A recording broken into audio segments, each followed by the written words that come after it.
Hello everybody, it's Yvonne here, the founder of the Slow Stitch community, and I'm wondering how you're all doing. Sorry I've not been live for quite some time, but as many of you know, I have a large job looking after my husband who is terminally ill, and sometimes we go through deep waters and that is tough. But I've been looking back over the lives, and it was almost a year ago that I actually started this community, and I started by popping up to talk to you, and I often did it from my garden. And if any of you follow my YouTube channel, which is the Slow Stitch community on YouTube, you'll probably find some of those early videos, or if you scroll back.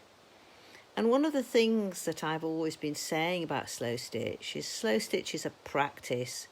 It's not just about the stitching, it's about the approach that we have to our stitching and the approach that we have to ourselves. And that's from my perspective, many perspectives of slow stitching.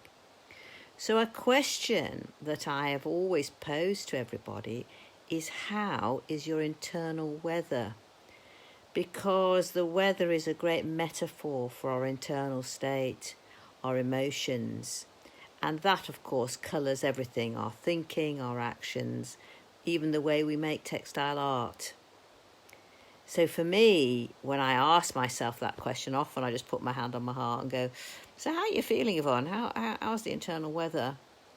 And what you realise is that you need to be in touch with that to really get a sense of where you're at.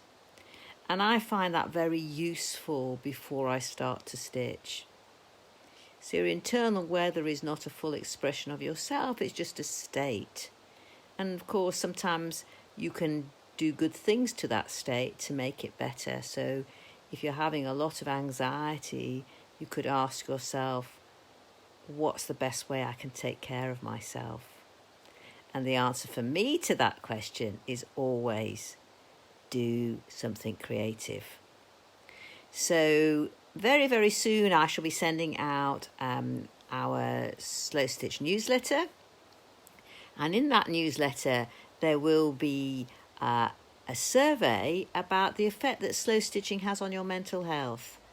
I'm just working on a project with a local charity, a local mental health charity, and no doubt we'll tell you more about that when it launches. But I believe that slow stitching is great for all of our mental health, whether we've got bigger issues or smaller issues. So you'll be given that survey if you're on the newsletter, and then depending how it goes, I may well put it up onto Facebook. But please keep posting up your lovely work. Can we just make sure that we keep this website to stitching, because that's what it's called, it's slow stitching. Please show your own work. Please don't show the work of other people, because it's difficult to gain the right permissions. And I'm really looking forward to seeing what you're doing. Spring is coming. I was just planting some snowdrops this morning that I'd had in pots, and it really lifts my mood. It certainly also changes my internal weather. So sending you my kindest thoughts.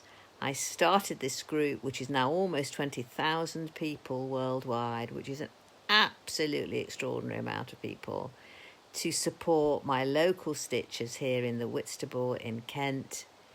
And I'm so glad that this small website or Facebook page has become such a support to so many.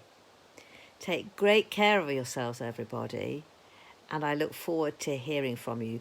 Please post up some comments to me. How are you doing? How's the weather internally? Tell me what you're up to. I always love to hear from you. Signing off for now, from my heart. Really enjoy your stitching, and bye for now.